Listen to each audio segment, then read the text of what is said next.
kepada 4 golongan. Apa dia 4 golongan yang dirindukan surga itu? Yang pertama, talil Quran. Orang yang senantiasa membaca Al-Quran.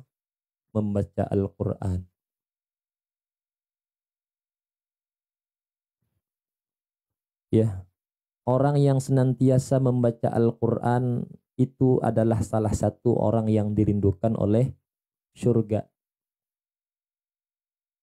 Rasulullah sallallahu alaihi wasallam bersabda lagi, qala Rasulullah sallallahu alaihi wasallam, afdalu ibadah ummati qiraatul Quran. Kata Rasul, sebaik-baik ibadah umatku adalah membaca Al-Quran. Masya Allah. Kitab benda di muka bumi sekarang ini yang paling mulia adalah Al-Quran. Makanya kata Nabi, surga merindukan orang yang talil Quran, orang yang senantiasa membaca Al-Quran. Alhamdulillah, tadi kita sudah membaca Al-Quran, membaca surah Yasin. Mudah-mudahan kita termasuk orang yang dirindukan surga. Nah, perumpamaan orang yang dirindukan surga itu seperti apa? Seperti saya merantau ke Malaysia misalnya, 1 tahun, 2 tahun, 3 tahun belum pulang. Ini keluarga saya yang ada di Indonesia ini, mak bapak saya pasti rindu dengan saya. Yang namanya rindu pasti ingin bertemu. Tidak cukup dengan video call, tidak cukup dengan komunikasi telepon, tidak cukup. Kerinduan itu bisa terlepas ketika sudah bertemu. Maka seperti itulah juga kerinduan surga terhadap orang yang senantiasa membaca Al-Quran. Mudah-mudahan kita semua termasuk orang yang dirindukan surga. Yang kedua, siapa yang dirindukan surga? Wahafidhil lisan. Orang yang senantiasa menjaga lisannya, menjaga ucapannya. Lisan dapat menjadi pisau yang berbahaya jika disalahgunakan. Iya, betul ya. Banyak perbuatan yang buruk yang bermula dari lisan, seperti menggibah, mengadu domba, ya, berkata-kata tidak bermanfaat. Bahkan akibat dari lisan ini, lisan yang tidak bisa dijaga, itu bisa berujung dengan kematian. Berapa banyak orang yang sakit hati akibat daripada lisannya, sehingga yang sakit hati itu dendam kepada orang yang lisannya tidak bisa dijaga itu, lalu terjadilah kematian atau pembunuhan. Na'udzubillah, tsumma na'udzubillah min dzalik.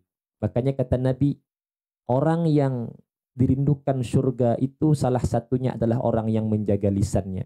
Lisan kita ini dijaga. Luar biasa nikmatnya. Nikmat lisan ini bisa berbicara, bisa berkata. Maka seharusnya lisan kita ini kita gunakan dengan hal-hal yang baik-baik. Misalnya kita membaca Al-Quran, bersolawat, berzikir, dan sebagainya.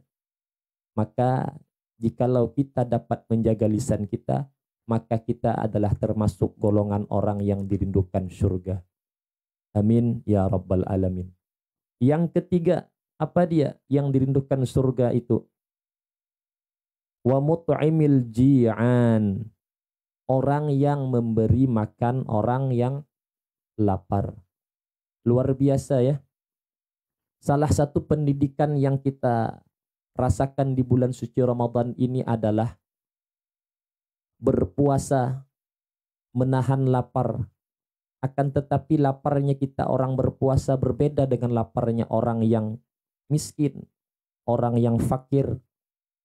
Kita lapar ketika waktu fajar sudah sampai, masuk kepada maghrib, sebatas itulah lapar yang kita rasakan.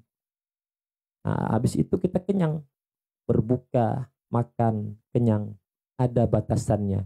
Namun ketika orang-orang di luar sana yang miskin, yang fakir, mereka bahkan sering merasakan lapar daripada kenyang, maka pendidikan yang dapat kita ambil di bulan suci Ramadan adalah kita bisa merasakan perasaan teman-teman kita, keluarga kita di luar sana yang sering merasakan lapar daripada kenyang. Makanya kata Nabi, orang yang dirindukan surga adalah orang yang memberi makan orang lapar.